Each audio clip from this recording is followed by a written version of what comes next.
Hey everybody, welcome to the 1804 show. I'm your host, Dollar Will, and welcome to another episode. And for one, I just wanted to thank everybody who been messaging me for the past couple days on that status that I made. You know, I don't want to, give myself any credit for, coming out with a secret that I kept to myself practically all my life. If you're not like a family member, I assume that you would know. But one thing about me is that I never wanted anybody to give me special treatment or feel sorry for me or have any type of empathy towards my disability. If anything, I never allowed my disability to define me. I just always wanted my choices and my heart and my moral standards and the way I treated people to give me attention. And also my intelligence. And in society, we just always are programmed to think that, people with, special needs, they're like, second-class citizens. But, that's not true. And I always just wanted to be like everybody else, as far as like, because, it's just funny because like, when people always talk about normal people and, normal society, like what defines normal? We are different. We all share different traits. We all think differently. We all feel differently. So how can we all be normal in this society? And I just think that, they're so quick to count out somebody who are different, who don't act like anybody else, who don't think like everybody else or move like everybody else. You get labeled, you get criticized for marching on the beat of your own drum, which I don't find fair, but that's just how it goes. But I don't want anybody to think that I'm an advocate or I said that to get attention, because that wasn't the case. Because I really wasn't going to say anything about it. But my spirit felt like it was time for me to share something like that. And hopefully that I inspired so many people with my secret and telling the truth.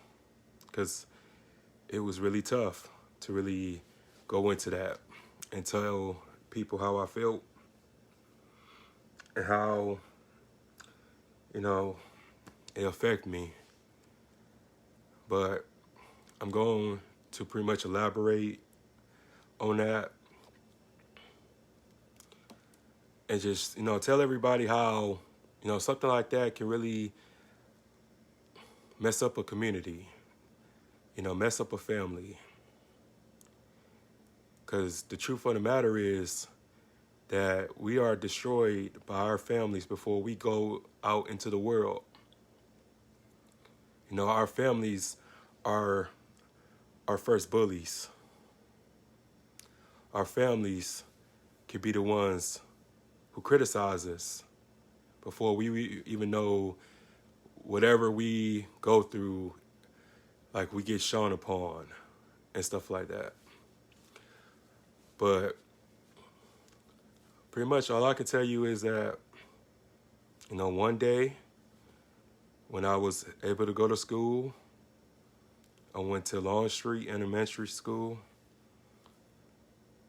So I remember being there for like a week. And then next week, I went there to the Millette Learning Center. I didn't know what happened. I didn't know what was going on. I just was told this was going to be my new school. And it was tough. Because I just remember like being on a bus and I would see kids go into seizures or have to be like restrained, be put in a lot of seat belts. And this is, I'm 3, 4 years old. So just imagine how terrified I was, looking at that. Because a lot of that stuff would have traumatized a typical person or a regular person. But it was just like one of those things that, while I'm here, nobody really ever explained what was going on. I just had to deal with it. While everybody else went to preschool, kindergarten, first grade, I had to endure that. But one of the good things about it was my teacher. And I still remember her name to this day. Her name was Beth, but her real name was Elizabeth Summers. And, she was just like sit down with me and color with me. And she gave me all this attention because I was just always drawing and stuff. And that's what I did. Even before I knew how to write, I was writing, poems and doing a whole bunch of like painting and swimming. Like she just always favored me out of everybody. I'm not saying that, I was like the teacher's pet or anything like that, but it was just something about me that really caught her eye. It was just like she gave me so much affection and so much attention. And I haven't seen her since I was 4 years old, but I remember everything about her.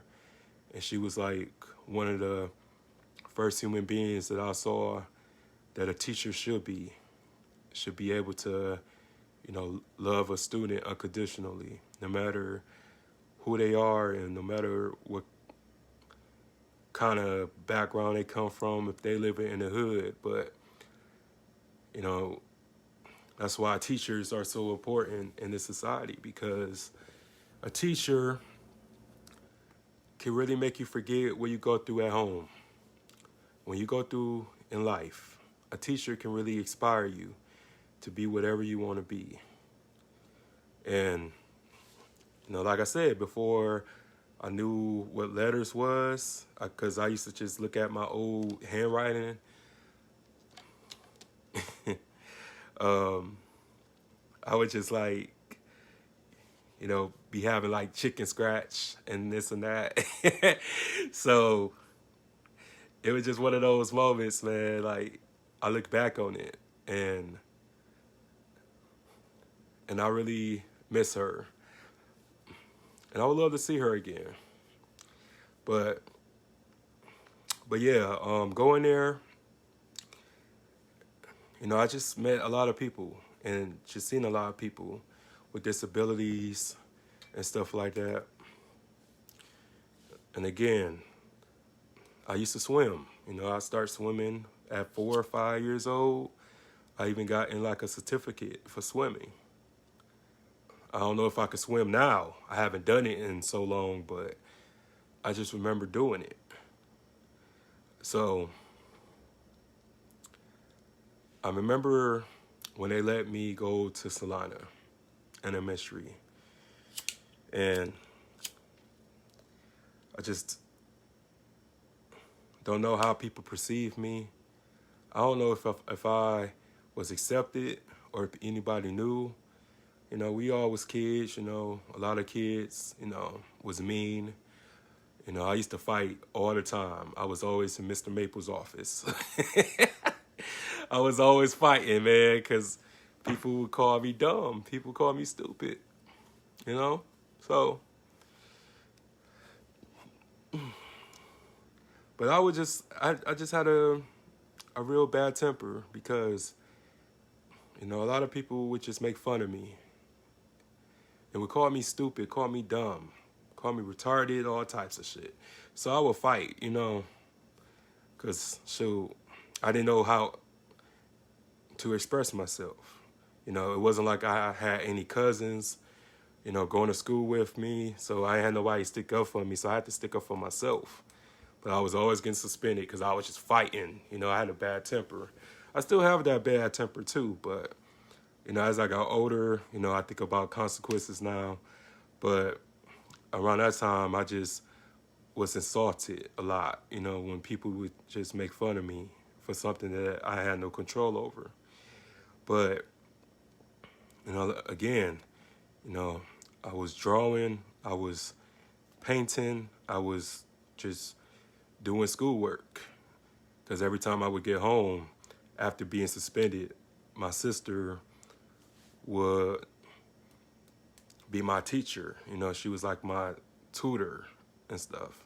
Like she taught me how to write in cursive. She taught me states and capitals. She taught me math. She taught me language arts and history and stuff.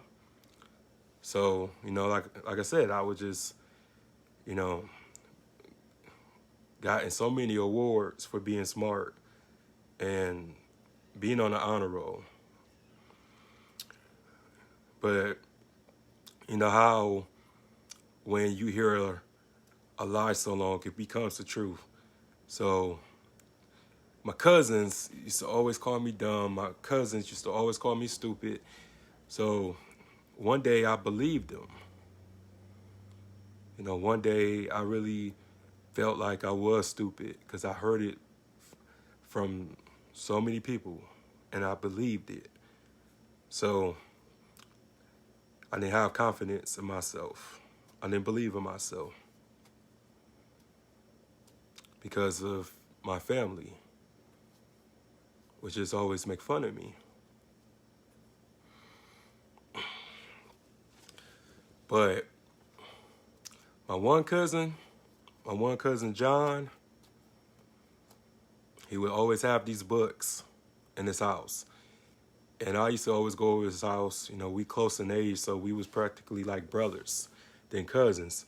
So I would go over his house. We would play the game, play Mortal Kombat, Turok, everything, wrestling. We would play all these video games because he was spoiled. So one day he had all these books, you know what I'm saying? So I was just like, cuz, what's this about?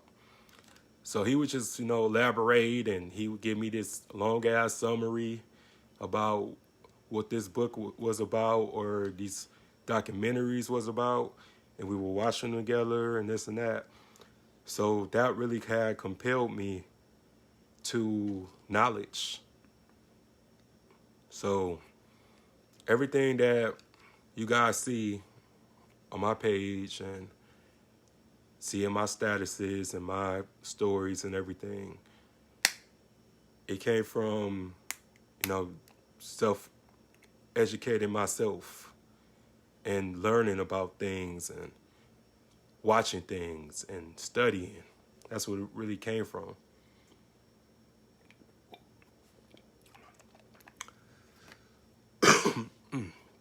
Excuse me.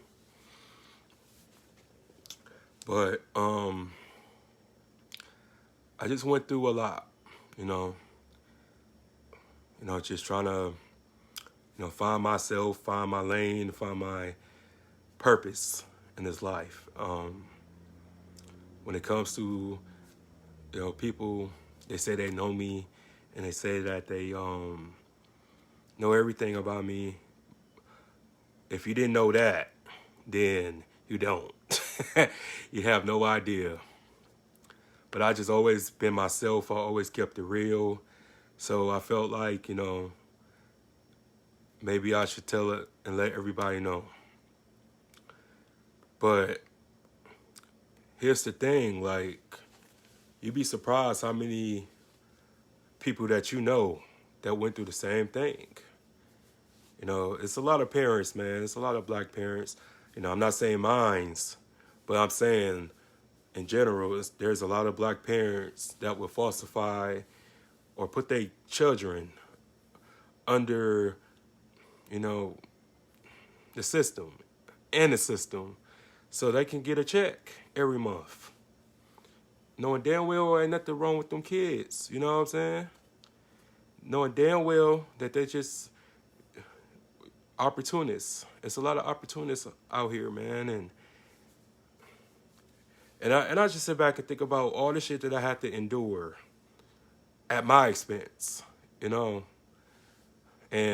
instead of really sitting me down and really believing in me and really putting a big effort, I felt like people fed me to the wolves. I felt like people kicked me to the curb. People really shitted on me. Everything that I have got, I worked my behind off. Nobody ever gave me shit. I've been at my job for 10 years. 401k, letter of recommendations, a couple of certifications, high school diploma. I'm in college now. I have no felonies, no misdemeanors, no outside kids, none of that. It just was all about hard work and just being determined that I wasn't going to be like a statistic. I wasn't going to prove whoever has something to say about me right. I've always been about proving people wrong, even from my childhood, because shit, I had it hard.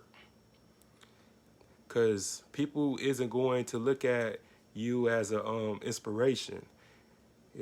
It's funny because all these messages that I gotten, like, oh, you so brave, oh, you so amazing, oh, I'm really proud of you. But if I would have not said that, or if I would have not told that about me, would y'all still would have been proud of me if I would have still been an inspiration? And this is exactly what I'd be talking about with people, man. It was people on that status who never fucked with me, or it was people on that status left me alone, left me to die, left me to rot. But all of a sudden, y'all proud of me. But where was this at before I even revealed that? And that's the thing, like, we need to quit doing that. We need to quit trying to have all this adoration before somebody tells something or shares something personal. And that was personal. I don't know who's going to take that and look at me differently, or who's going to use that against me as a weapon or as arsenal when they want to attack me.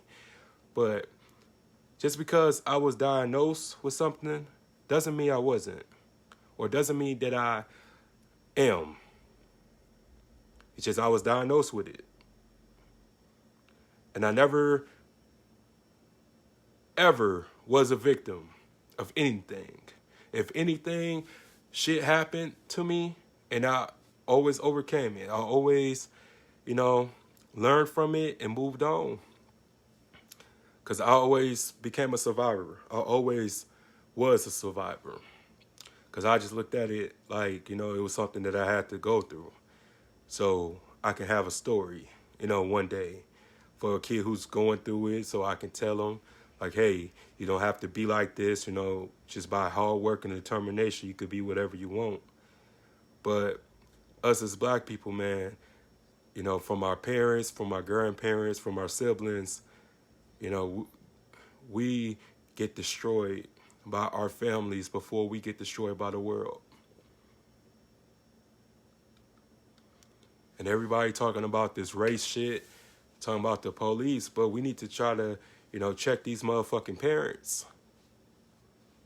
These toxic ass parents, not the good parents, but the toxic ass parents, the narcissist parents who put their kids down, who tell their kids that they stupid or that you never amount to nothing, you ain't shit, you know what I'm saying? You just like your fucking daddy, all types of shit. You know, we need to start putting those parents in check. Because if anything, everybody is somebody. And everybody deserves somebody. And everybody don't understand it. Everybody just, sit back and think that, oh, if we had this, our communities would be better. If we had reparations, our communities would be better. The reason why we won't get reparations is because they know if we get that money, they know that we're not going to know how to act. Dave Chappelle proved that. When he did that skit on reparations, black folks was acting a damn fool. It's the mindset. We got the worst mindset on the face of the earth, especially how we treat each other. A lot of us hate our kids because, depends on the daddies. You know what I'm saying? I know people who don't like their kids because they got pregnant by the nigga that they ain't like or something like that. It's just stupid ass shit. Like nobody asked to be here. Nobody asked to be born. Like ain't like we can take it back. Ain't like we can go back. But I just think that when it comes to certain things, we need to fix our homes. We need to fix our households. And I don't know what it's like to be a parent, you know what I'm saying? But I know what it's like to be a young man, a young male, you know what I'm saying? I know what it's like to have somebody depend on you. And it's tough, that's not for the weak. But it's just everybody wants to match everybody's struggle or try to make it seem like everybody have it so hard or have it so tough. We all have a struggle. We all go through things. We all have to deal with some bullshit on a day-to-day basis. Nobody life perfect.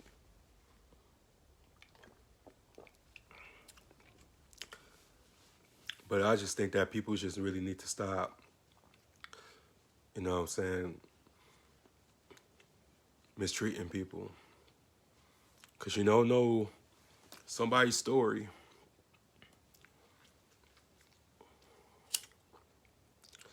You never know what someone been through. And I've been through a lot. And that's why I wanted to have this platform so we can help some people understand that, everything is not about you. When you think you had it so hard, somebody else has had it worse. We so quick to pass judgment. We so quick to, cancel somebody, undermine somebody. But that person that you're trying to cancel, that you undermining, it's a reason why a particular individual is like that or is like that or who they are. I have every right to be an asshole if I wanted to, because people didn't sugarcoat shit to me. People told me how it was. People told me like, man, oh, everybody in the family think you're slow, you dumb. And I was like 10 years old, yo. I was 10 years old. I was like, what? Excuse me?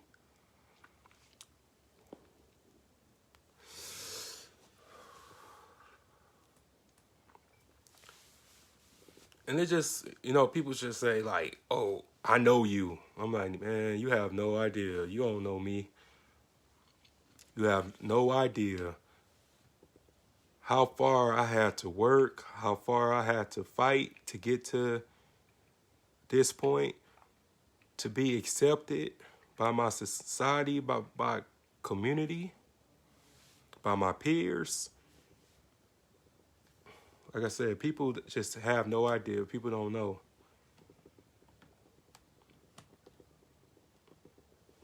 There's so many people walking around with low self-esteem because of what was said to them in the household.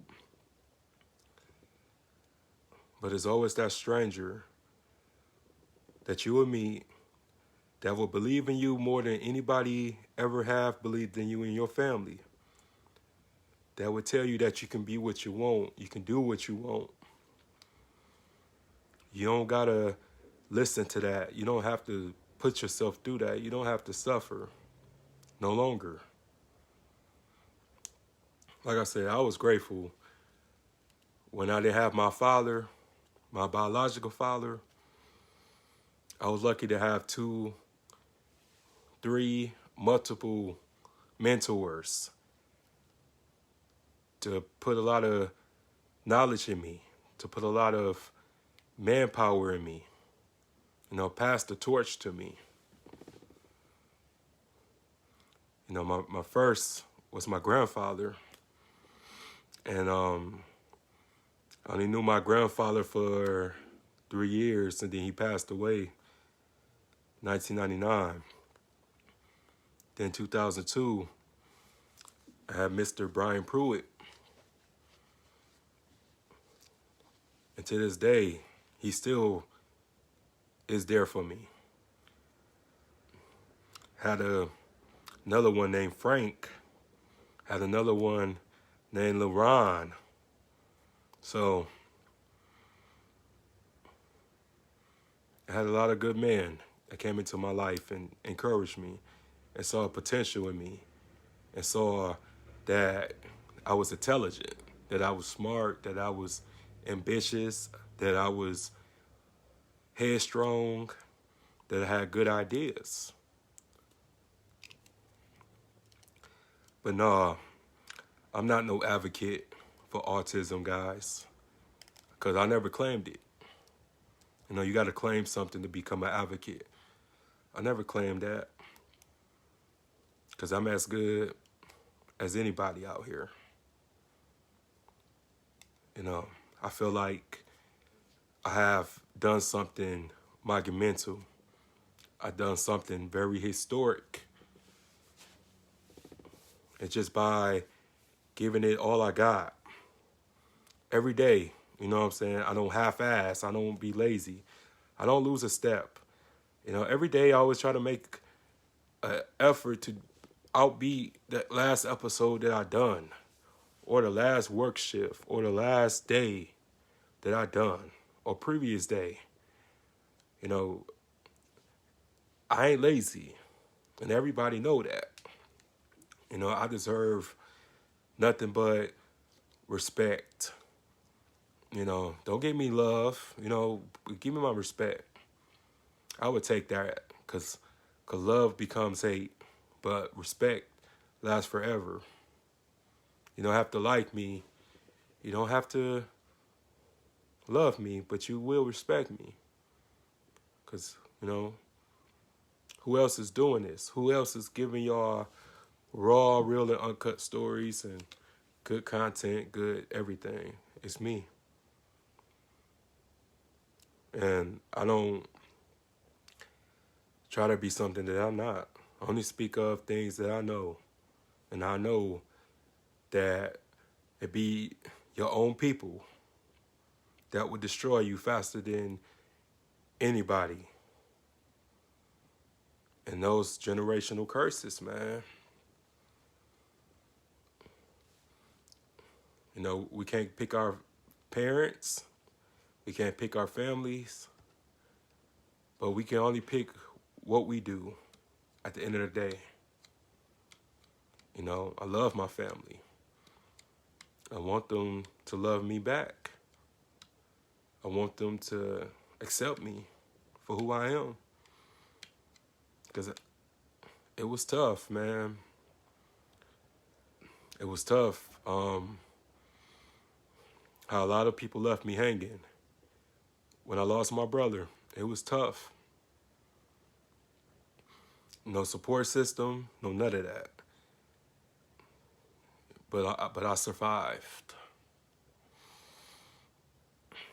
I survived. those suicidal thoughts. I survived just, not knowing where I was going to go after that. But I survived. And I survived just being labeled as something that I had no control over, I couldn't say no. I couldn't say, oh, I'm not going to do this. I can't do this. And to this day, nobody ever fucking apologized to me about that. Nobody ever thought about the trauma, the humiliation, the embarrassment that I faced. And they wonder why I stay away from them. They wonder why I don't come around. They wonder why I don't call. Because everybody was only looking out for their best interests and not mine.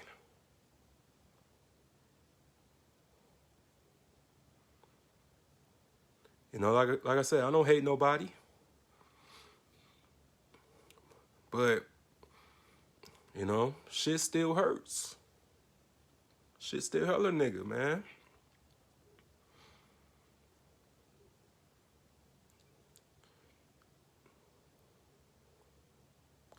It hurts so much that I don't even know what and why.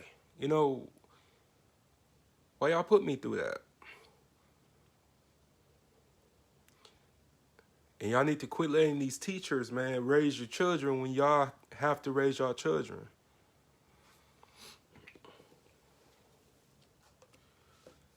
But like I said, I felt like I was a sacrificial lamb.